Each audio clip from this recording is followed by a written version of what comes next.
Hello, friends, and welcome to Sparkle Your Soul.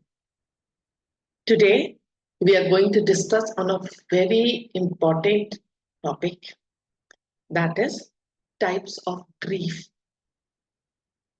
हम लोग सब लोग अपने लाइफ में वैरायटी ऑफ इमोशंस एक्सपीरियंस करते हैं, जैसे laugh, Joy, happiness, surrender, playfulness, sadness. और उन्हीं सारे इमोशंस में एक एक बहुत ही इंपॉर्टेंट इमोशन है, इमोशन ऑफ ग्रीफ। तो आज हम लोग बात करेंगे इमोशन ऑफ ग्रीफ की। और ग्रीफ के कितने स्टेजेस होते हैं? ग्रीफ के 5 स्टेजेस हैं, 5 स्टेजेस। और डॉक्टर एलिजाबेथ कुबलर, इन्होंने स्टडी किया ग्रीफ ऑन डिफरेंट पेशेंट्स पे, जो कि देवर नियर डेथ अप्रोच कर रहे थे। उन्होंने फाइंड किया कि वो हर पर्सन जो है, मेजोरिटी ऑफ पर्सन, वो किसी न किसी, जो 5 स्टेजेस ऑफ ग्रीफ उन्होंने डिफाइन किया है, वो किसी न किसी स्टेजेस में पर्सन थे। तो फ्रेंड्स, इसमें ग्रीफ जो है ना, छोटी से छोटी चीजों के लिए भी हो सकता है, जैसे if you miss a flight, या आपको कोई एक अपॉइंटमेंट था जो आपको बहुत मुश्किल से मिला and you miss that appointment which was very important for you, तो उसके लिए भी ग्रीफ हो सकता है। यू रिसीव्ड अ पार्सल जिसमें एक बहुत प्रेशियस ऑब्जेक्ट था और वो ब्रोकन था, उसके लिए भी ग्रीफ हो सकता है। तो ये तो छोटी छोटी डे टू डे लाइफ में जो चीजें होती हैं, उनके लिए हमें ग्रीफ होता है। और बड़े बड़े मेजर इवेंट्स में तो हमको मालूम है, किसी का एक्सीडेंट हो गया, losing someone very dear to you, या डाइवोर्स का केस चल रहा है, या बहुत ही ज्यादा आपकी हेल्थ खराब है, उन सब केसेस में भी ग्रीफ तो आता ही है।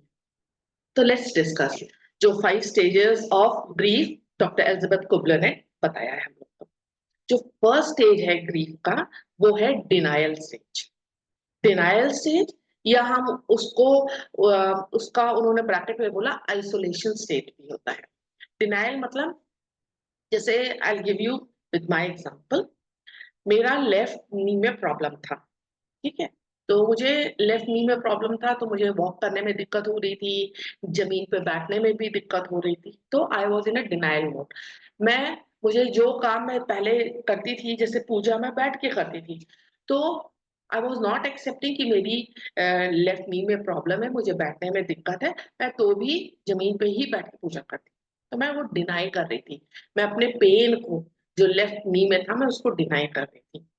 और बहुत बार ऐसे जब मेजर चीजें होती हैं, तो लोग जो हैं डिनायल के साथ साथ आइसोलेशन में भी चले जाते हैं। अब जो सेकंड स्टेज आती है, सेकंड स्टेज ऑफ ग्रीफ, उस वो होती है एंगर की स्टेज। एंगर किससे? हमको अपने आप से गुस्सा होता है, हमको दूसरे से गुस्सा होता है, हमको उस सिचुएशन से गुस्सा होता है, एनवायरमेंट से गुस्सा होता है। तो फिर अपना ही एग्जांपल लेते हुए मैं बताती हूँ कि जैसे जब मुझे लेफ्ट नी में प्रॉब्लम थी, तो पहले तो डिनायल स्टेज पे थी, उसके बाद जब पेन और बढ़ गया, चलना और मुश्किल हो गया, तो अब मुझे गुस्सा आने लगा कि अरे मेरी एज तो अभी इतनी कम है, मुझे ही क्यों ये नी की प्रॉब्लम हुई, मैंने ऐसा क्या किया, मैंने ऐसा क्या खाया जिसकी वजह से मुझे इतनी प्रॉब्लम हो रही है, इतना पेन हो रहा है। तो एंगर ऑन माई सेल्फ। या अगर किसी और की वजह से हुआ, तो मुझे उससे भी गुस्सा आ रहा है। तो second stage of grief is anger. And now the third stage. Third stage of grief is bargaining. अब वो बार्गेनिंग से आप क्या समझते हो? बार्गेनिंग से मतलब है, यू फाइंड आउट रीजंस कि अगर मैं ये नहीं करती तो शायद ये नहीं होता, या इसकी वजह से हो गया। जैसे अगर पार्सल टूटा है, अगर मैंने पार्सल को ठीक से लिया होता है, अगर मैंने ठीक से खोला होता तो नहीं होता। या लेफ्ट नी में प्रॉब्लम थी, अगर मैंने अपनी हेल्थ का बहुत ध्यान दिया होता, मैं बहुत ही ज्यादा एक्टिव लाइफस्टाइल में रहती, तो शायद मुझे लेफ्ट नी में प्रॉब्लम नहीं आता। तो ऐसा वाली बार्गेन की कंडीशन आती है, अपने लिए भी होता है, दूसरों के लिए भी। अगर आपने मेरे साथ ऐसा नहीं किया होता, तो शायद ये कंडीशन नहीं आती। तो ये होती है हमारी थर्ड स्टेज ऑफ ग्रीफ। अब फोर्थ स्टेज ऑफ ग्रीफ क्या है? फोर्थ स्टेज ऑफ ग्रीफ है डिप्रेशन। अब हमने देख लिया, हम सपोजिंग अपना नी का एग्जांपल लेके बता रही हूँ कि मुझे लेफ्ट नी में 3 महीने से प्रॉब्लम है। पहले तो मैंने बहुत डिनायल मोड में थे, फिर गुस्सा भी हुए, देख लिया डिनायल से भी मेरा पेन नहीं जा रहा है, गुस्सा से भी पेन नहीं जा रहा है, बार्गेन भी करके देख लिया, सोचा कि इनकी गलती है, डॉक्टर्स ने ठीक से दवा नहीं दी, मैंने ठीक से अपना केयर नहीं किया, अपने को प्रायोरिटाइज नहीं किया, वो सब भी बार्गेन कर लिया। अब नाउ फोर्थ स्टेज है डिप्रेशन। डिप्रेशन क्यों आता है फ्रेंड्स? क्योंकि हम देखते हैं ना कि मुझे इतना पेन हो रहा है, मुझे अपनी लाइफ अभी प्रेजेंट मोमेंट में भी बहुत ग्लूमी दिख रही है और आगे फ्यूचर में भी बहुत ग्लूमी दिख रही है। क्यों? क्योंकि मुझे मालूम है अगर मेरे स्लीपलेस नाइट्स है, इतना मुझे पेन हो रहा है, मैं सो नहीं पा रही हूँ, मैं चल नहीं पा रही हूँ, normal day to day activity में मुझे प्रॉब्लम हो रही है, तो मेरा प्रेजेंट एंड फ्यूचर दोनों बड़ा ग्लूमी हो जा रहा है। इसकी वजह से हमको डिप्रेशन आता है। तो आप इसको रिलेट कर सकते हो अपनी लाइफ के किसी भी फील्ड में जहां आप चैलेंजेस फील कर रहे हो, वहां पे आप देखोगे कि कब जब आपको ऐसा ग्लूमी या लाइफलेस फील होता है। और वो भी स्टेज हुआ। अब fifth stage doctor Elizabeth Kübler ने बताया है कि fifth stage is the acceptance stage.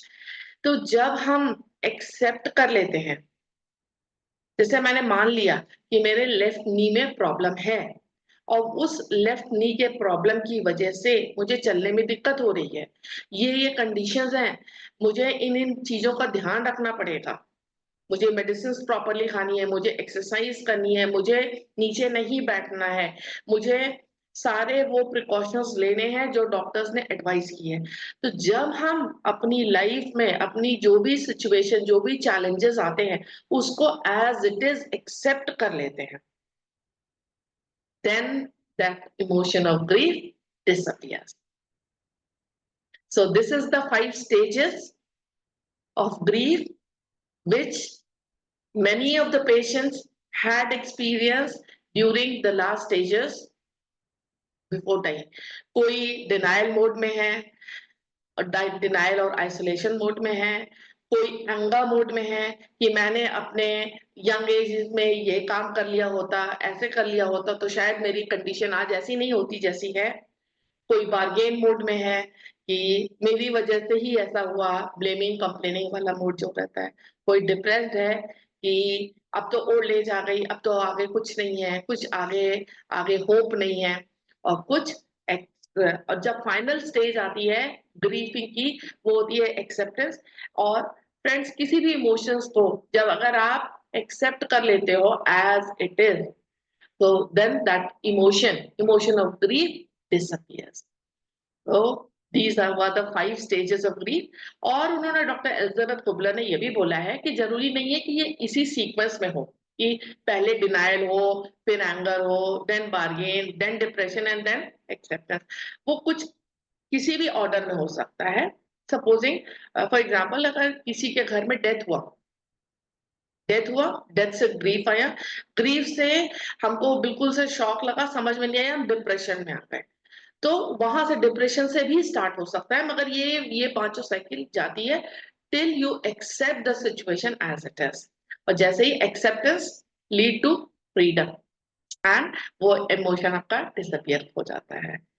And friends, ये भी देखा गया है कि ये जो इमोशन ऑफ ग्रीफ है, ये हमको कोशिश करना चाहिए कि जल्दी से जल्दी अपनी बॉडी से रिलीज करें, बिकॉज बॉडी में ऐसे ग्रीफ वाला इमोशंस को ज्यादा देर तक अपनी बॉडी में होल्ड ऑन नहीं करना चाहिए, बिकॉज बहुत सी स्टडीज हुई हैं कि it may lead to some other physical disease in the body because of holding of the grief in your body for a longer duration of time. अगर 2-3 years तक आप grief को hold on कर रहे हैं, तो it results in a illness in the body.